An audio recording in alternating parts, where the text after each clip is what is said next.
لقد كان لكم في رسول الله أسوة حسنة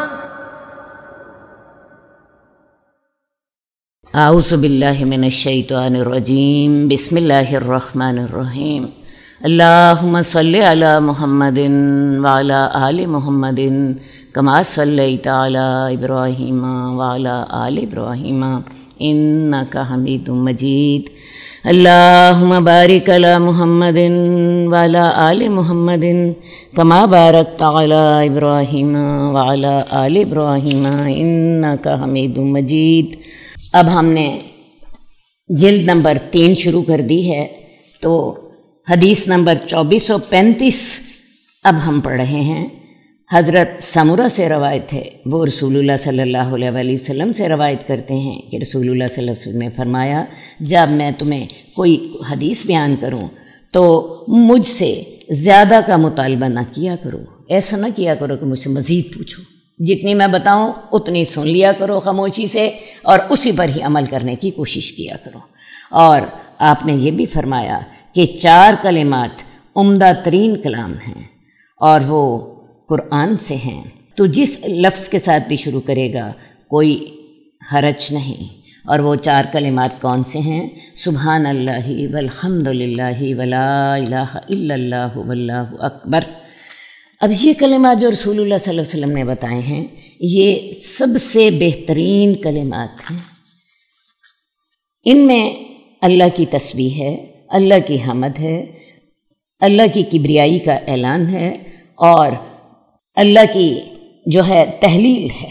تو یہ 4 کلمات جو تھے یہ رسول اللہ صلی اللہ علیہ وآلہ وسلم کو بہت محبوب تھے۔ ایک حدیث میں آتا ہے کہ رسول اللہ صلی اللہ علیہ وآلہ وسلم نے فرمایا کہ ہر وہ چیز جس پر سورج طلوع ہوتا ہے، مجھے اس ہر چیز سے یہ کلمات زیادہ محبوب ہیں۔ اب ظاہر ہے سورج تو اولاد پر بھی طلوع ہوتا ہے، سورج تو ہماری جائیدادوں پر بھی طلوع ہوتا ہے، سورج ہمارے عزیزوں پر بھی طلوع ہوتا ہے، تو اللہ کے رسول صلی اللہ علیہ وسلم کو ہر اس چیز پر جس پر سورج نکلتا ہے یہ الفاظ زیادہ محبوب تھے۔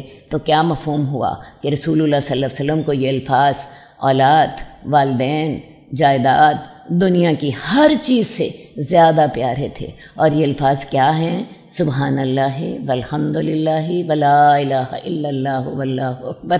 حدیث میں ان الفاظ کے بہت سے فضائل آتے ہیں۔ ایک حدیث میں آتا ہے کہ یہ 4 کلمات جو ہیں یہ انسان پڑھے تو اگرچہ اس کے گناہ سمندر کی جھاگ کے برابر ہوں تو وہ بھی معاف ہو جاتے ہیں۔ ایک اور حدیث آپ کو بتا دیتی ہوں۔ رسول اللہ صلی اللہ علیہ وسلم جب معراج پہ گئے تو آپ کی ملاقات حضرت ابراہیم علیہ السلام سے ہوئی۔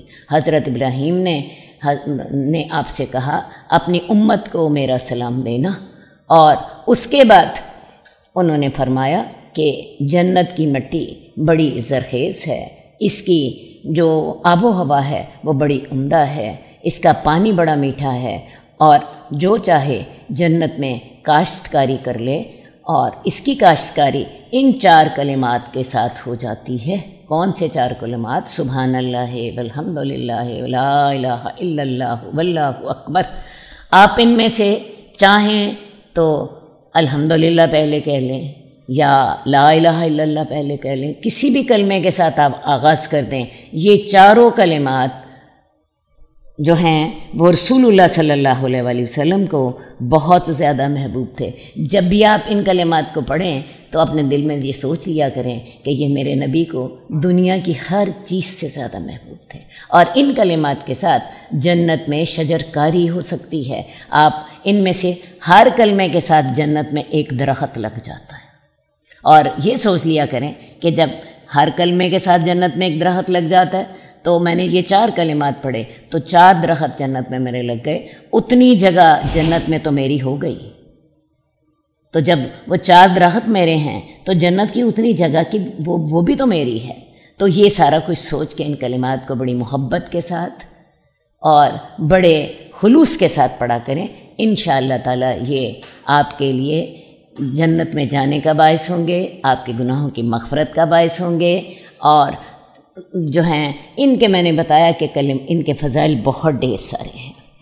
پھر آپ نے فرمایا کہ اپنے غلام کا نام افلح، نجح، ربح اور یسار نہ رکھو، تو آواز دے گا وہ کہاں ہیں، اور اگر وہ موجود نہ ہوں گے تو جواب دینے والا کہے گا کہ وہ نہیں ہیں۔ اصل بات یہ ہے کہ رسول اللہ صلی اللہ علیہ وآلہ وسلم جو تھے وہ بعض نام رکھنے سے منع فرما دیتے تھے، اور اس کی حکمت بھی آپ نے ساتھ ہی بتائی۔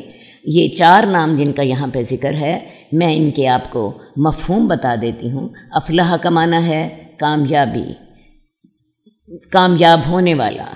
اگر کسی شخص کا نام افلاح ہو تو پوچھا جائے گا افلاح کدھر ہے، تو جواب ملے گا وہ نہیں ہے، تو یہ کوئی اچھی بات نہیں ہوگی۔ اسی طرح رباح سے مراد نفع بخش ہونا، یسار سے مراد آسان ہونا۔ تو جب تم ایسے نام رکھو گے اور جواب دیا جائے گا وہ نہیں ہیں، تو جب یہ کہا جائے گا کہ وہ نہیں ہیں تو یہ ایک اچھی بات نہیں ہوگی، تو لہٰذا ایسے نام نہ رکھے جائیں۔ رسول اللہ صلی اللہ علیہ وآلہ وسلم جو تھے ایسے ناموں کو بدل دیتے تھے۔ رسول اللہ صلی اللہ علیہ وسلم کی بیوی میں سے ایک کا نام برہ تھا، برہ کا معنی ہوتا ہے نیک، تو آپ نے ان کا نام بدل کر زینب رکھ دیا۔ یہاں بھی حکمت وہی ہے کہ کوئی کہے گا برہ ہے تو کہا جائے گا نہیں ہے، تو مراد کیا تھا، گھر میں نیکی نہیں ہے، تو آپ نے ان کا نام برہ سے بدل کے زینب رکھ دیا۔ حدیث نمبر 2436 ابو حمید یا ابو اسید سے روایت ہے، وہ روایت کرتے ہیں کہ رسول اللہ صلی اللہ علیہ وآلہ وسلم نے فرمایا، جب تم میرے بارے میں کوئی ایسی بات سنو جسے تمہارے دل قبول کرتے ہوں اور تمہارے اندرون اور بیرون اس کے لیے نرم ہوں، یعنی وہ تمہارے دل پہ اثر کرتی ہے، وہ تمہارے تمہارے جسم اور دل پر اثر کرتی ہے، تو تم اسے اپنے قریب سمجھو، تو میں تم سے زیادہ اس بات کے لائق ہوں۔ یعنی اگر تم میرے بارے میں کوئی ایسی بات سمجھو جو تمہارے دل و دماغ کو اپیل کرتی ہے، تمہیں اچھی لگتی ہے، تو یہ سمجھ لو کہ وہ بات واقعی میں نے کہی ہوگی۔ اور جب تم میرے بعد میں کوئی بات سنو جو تمہارے دلوں کو بری لگے اور تمہارا اندرون اور بیرون اسے برا سمجھے اور تم اسے اپنے آپ سے بھی دور سمجھو، تو میں اس سے زیادہ تم سے دور ہوں۔ یعنی اگر کوئی ایسی بات سنو جس کو تم خود بھی کرنا پسند نہ کرو اور تمہارے دل اور دماغ اسے قبول نہ کریں، تو میں اس بات سے اتنا زیادہ دور ہوں۔ اصل بات ہے اسلام دین فطرت ہے، اور اللہ تعالیٰ نے ہر اس چیز کا ہمیں حکم دیا ہے جو ہماری فطرت کے قریب تر ہوتی ہے، اور ہر اس چیز سے ہمیں منع کیا ہے جو ہماری فطرت کو پسند نہیں ہوتی۔ لیکن یہ فطرت جو ہے صحیح اسلامی فطرت ہونی چاہیے۔ ہوتا یہ ہے کہ بعض اوقات ہماری فطرت کو غلط ماحول جو ہے وہ بگاڑ دیتا ہے، غلط تربیت، غلط تعلیم اس کو بگاڑ دیتی ہے۔ تو ایک بات یاد رکھیے کہ اسلام دین فطرت ہے، اور اسلام کے تمام احکامات اور رسول اللہ صلی اللہ علیہ وسلم کے تمام ارشادات اسی دین فطرت کی تشریح کرتے ہیں۔ لہٰذا ہر اچھی بات جس کو تم رسول اللہ صلی اللہ علیہ وسلم کے حوالے سے سنو اور وہ تمہارے دل میں اتر جائے، تمہارا دل اور دماغ اسے قبول کرے، تو یہ سمجھ لو کہ یہ واقعی اللہ کے رسول صلی اللہ علیہ وآلہ وسلم سے ہے۔ اور اگر کوئی غلط بات کہی جائے تو پھر اس کے بارے میں سوچ لو کہ اگر یہ بات جو ہے وہ تمہاری دل و دماغ کو پسند نہیں ہے، تمہیں اپنے آپ کو اچھی نہیں لگ رہی، تو اس کے بارے میں اچھی طرح تحقیق کرو۔ ایسا نہ ہو کہ یہ غلط بات رسول اللہ صلی اللہ علیہ وسلم پر جھوٹ باندھا جا رہا ہو۔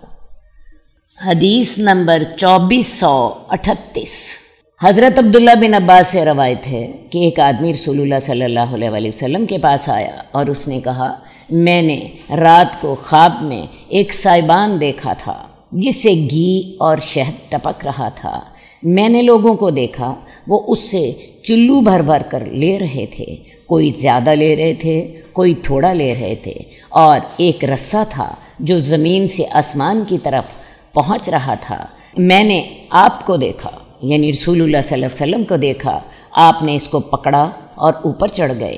پھر اس رسے کو دوسرے آدمی نے پکڑا اور وہ بھی اس کے ساتھ آسمان تک چڑھ گیا، پھر اس کو تیسرے آدمی نے پکڑا، وہ بھی اس کے ساتھ اوپر چڑھ گیا، پھر اس کو ایک اور آدمی نے پکڑا، لیکن وہ رسہ ٹوٹ گیا، پھر جڑ گیا۔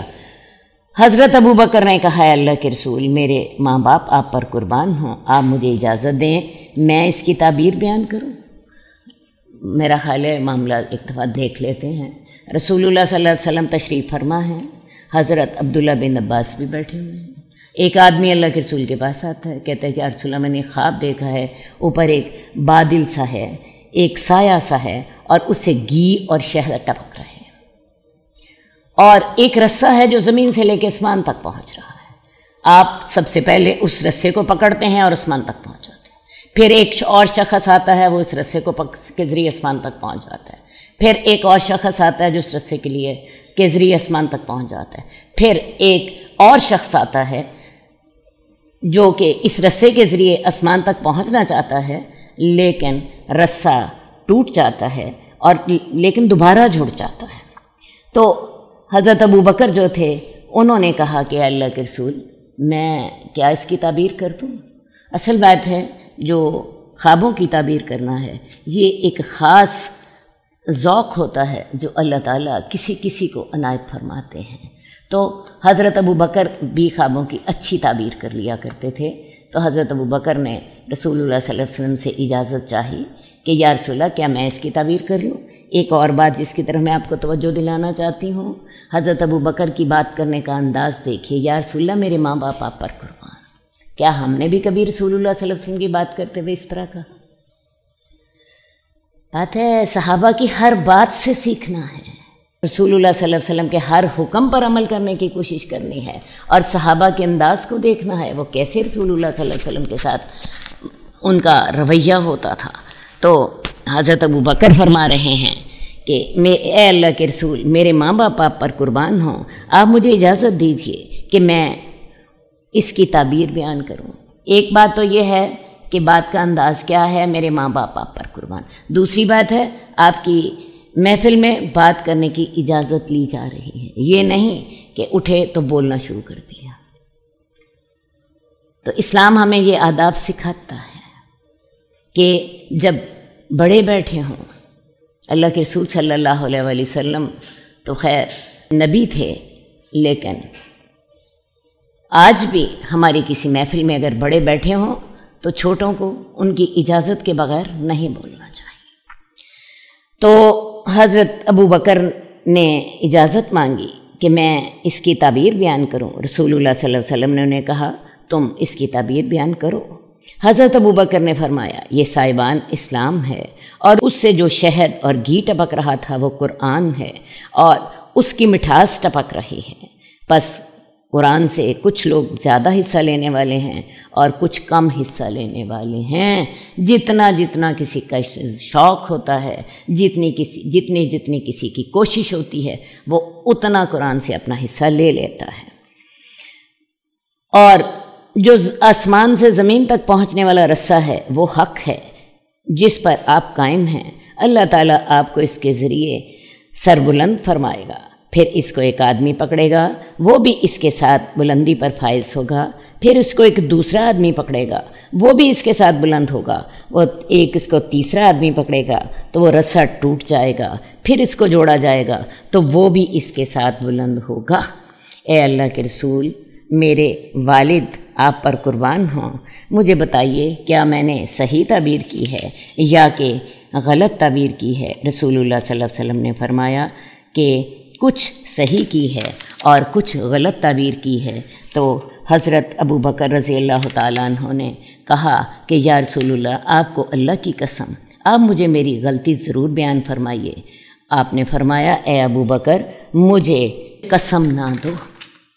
تو حضرت ابوبکر نے اس کی تعبیر کیا کی تھی کہ جو آسمان، جو سائبان تھا وہ اسلام ہے، اور اس سے جو شہد اور گھی ٹپک رہا ہے وہ قرآن ہے۔ تو اس سے جنہوں نے زیادہ حصہ لے لیا انہوں نے لے لیا، اور جنہوں نے کم کوشش کی اور کم محنت کی انہوں نے کم لے لیا۔ باقی وہ جو رسہ تھا وہ وہ حق ہے جس پر آپ قائم ہیں، اللہ تعالیٰ اس حق کے ذریعے آپ کو بلند فرمائے گا۔ آپ کے بعد ایک شخص اس رسے کو پکڑے گا۔ اب یہ رسول اللہ صلی اللہ علیہ وسلم کی زندگی میں بات ہو رہی ہے، بعد کے واقعات سے یہ پیشین گوئی جو تھی یہ صحیح ثابت ہو گئی۔ یہ دوسرے شخص جو تھے آپ کے بعد جو اس رسے کو پکڑنے والے تھے، حضرت ابوبکر رضی اللہ تعالیٰ عنہ تھے، وہ بھی اس کے ذریعے آسمان تک پہنچ گئے۔ اس کے بعد حضرت عمر رضی اللہ تعالیٰ عنہ تھے، وہ بھی اس رسے کے ساتھ آسمان تک پہنچ گئے۔ پھر جو تیسرے شخص تھے وہ حضرت عثمان رضی اللہ تعالیٰ عنہ تھے، تو حضرت عثمان سے یہ رسہ ٹوٹ گیا، لیکن پھر دوبارہ جڑ گیا۔ یہ رسہ ٹوٹنے سے مراد وہ فتنے ہیں جو حضرت عثمان کے دور میں آئے تھے، لیکن حضرت عثمان جو تھے وہ ان فتنوں کے باوجود بھی وہ سربلند ہو گئے۔ اصل بات ہے حضرت عثمان صحیح راستے پہ قائم رہے، اگرچہ وہ فتنوں کی وجہ سے آپ کو مشکل میں مبتلا ہونا پڑا، لیکن آپ نے حق کا راستہ نہیں چھوڑا، تو اللہ تعالیٰ نے آپ کو بھی سربلند کر دیا۔ اب حضرت ابوبکر نے آپ سے کہا کہ مجھے بتائیں کیا میں نے صحیح تعبیر کی ہے یا غلط؟ کچھ آپ رسول اللہ صلی اللہ علیہ وسلم نے فرمایا کچھ صحیح اور کچھ غلط۔ حضرت ابوبکر نے آپ پہ زور دیا کہ مجھے ضرور بتائیے۔ اللہ کے رسول صلی اللہ علیہ وسلم نے کہا کہ مجھے قسم نہ دو، اور آپ نے بتانا پسند نہیں فرمایا۔ ہم بھی اس کو اسی طرح ہی چھوڑ دیتے ہیں۔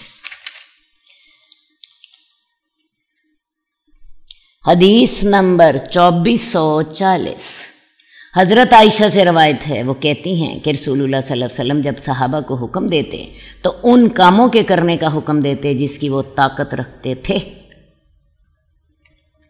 اصل بات ہے دین جو ہے وہ اس کا ایک بنیادی اصول ہے، لا یکلف اللہ نفسا الا وسعها۔ اللہ تعالیٰ کسی شخص کو اس کی طاقت برابر ہی تکلیف دیتے ہیں، اس سے زیادہ تکلیف نہیں دیتے۔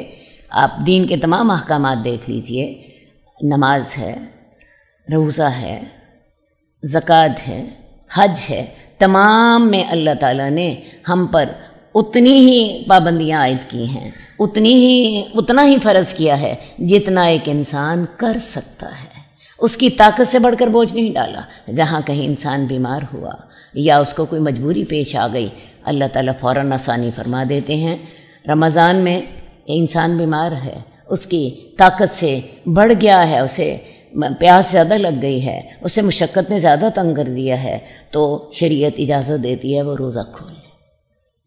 اسی طرح نماز میں آپ سے بیٹھ کر کھڑے ہو کے نماز نہیں پڑھی جا رہی، آپ بیمار ہیں، شریعت آپ کو بیٹھ کر پڑھنے کی اجازت دیتی ہے، لیٹ کر پڑھنے کی اجازت دیتی ہے، یہاں تک کہ اشارے سے بھی پڑھنے کی اجازت دیتی ہے۔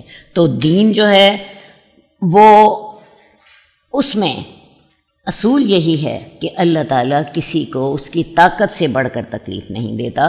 تو رسول اللہ صلی اللہ علیہ وسلم بھی جب احکامات دیتے تھے تو اس چیز کو ملحوظ رکھتے تھے۔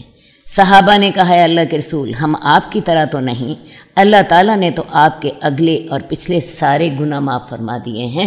یہ جو آپ کے اگلے اور پچھلے گناہ معاف ہونے کی بات ہے تو یہ رسول اللہ صلی اللہ علیہ وسلم کی وفات سے 4 سال قبل ایسا ہو گیا تھا۔ اصل بات ہے جب صلح حدیبیہ ہوئی ہے اور مسلمانوں نے کفار سے یہ معاہدہ کر لیا کہ آئندہ 10 سال امن سے گزاریں گے، تو اس وقت بعض مسلمان جو تھے اس معاہدے کی شرائط سے مطمئن نہیں تھے۔ ان کا خیال یہ تھا کہ اس میں کفار ہم پر دباؤ زیادہ ڈال رہے ہیں اور مسلمان دب کر صلح کر رہے ہیں۔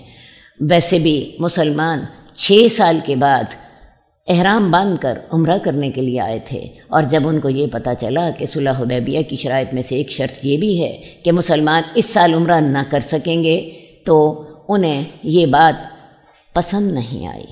وہ بڑے ذوق و شوق سے آئے تھے، اور ویسے بھی انہیں جو تھا انتظار تھا کہ کب وہ بیت اللہ کو دیکھیں۔